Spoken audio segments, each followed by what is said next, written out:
Ka Karang Gajah los ka jojontor sancang.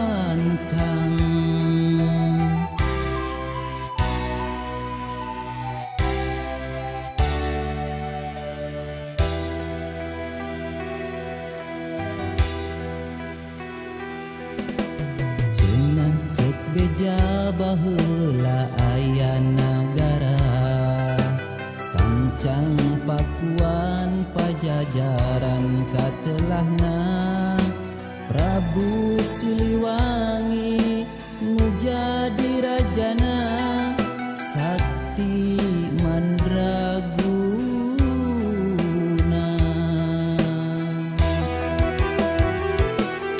Bade diislamkeun anjeunna alim diudag putrana Prabu Pian Santang.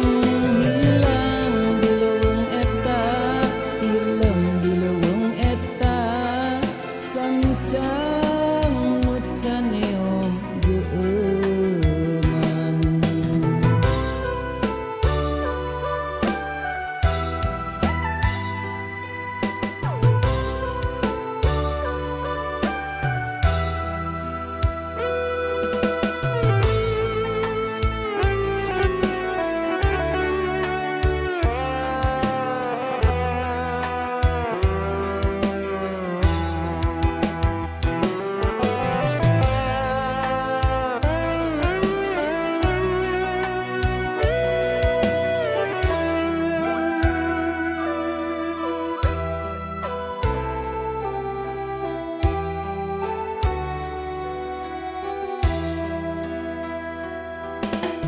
Cenah cek beja baheula aya nagara sancang Pakuan Pajajaran katelahna Prabu Siliwangi nu jadi rajana.